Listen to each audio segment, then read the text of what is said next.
साहित्य के प्रश्न करते समय कुछ ऐसी अजब सी कंफ्यूजन होती हैं जो गजब ढा देती हैं। जैसे कि कुछ रचनाएं हैं फ्रेंड्स जिनको एक एक नाम से दो दो तीन तीन लोगों ने लिखा है। फॉर एग्जाम्पल एक रचना हम लेते हैं अर्धनारीश्वर। अब ये अर्धनारीश्वर नाम से जो उपन्यास है ये विष्णु प्रभाकर जी है, जिनके लिए उन्हें साहित्य अकादमी पुरस्कार भी मिल चुका है। लेकिन इसी नाम से अर्धनारीश्वर नाम से निबंध जो है वो दिनकर जी का है।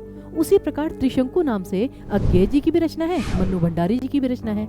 काव्य अलंकार इस नाम से आचार्य भामह जी की भी रचना है, रुद्रट जी की भी रचना है। और उसी प्रकार यशोधरा इस नाम से मैथिली शरण गुप्त जी की भी रचना है और आपकी रामधारी सिंह दिनकर जी की भी रचना है। और उसी प्रकार एक रचना है आपकी कौन सी, नहुष।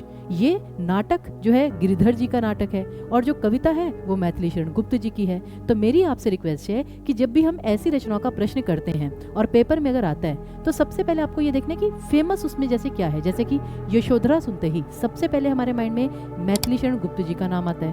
नहुष सुनते ही हमारे दिमाग में गोपाल चंद्र जी का नाम आता है जो भारतेंदु जी के पिता हैं। लेकिन अगर वहाँ पे स्पेसिफिक विधा लिखी है कि नहुष कविता किसकी है या नहुष नाटक किसका है, अर्धनारीश्वर निबंध किसका है या अर्धनारीश्वर उपन्यास किसका है, तो फिर आप उत्तर उसी के अनुसार देंगे। तो कृपया करके यहाँ पर बस एक ही बात है कि प्रश्न को ध्यान से पढ़ना है, नहीं तो उत्तर आते हुए भी गलत हो जाएगा।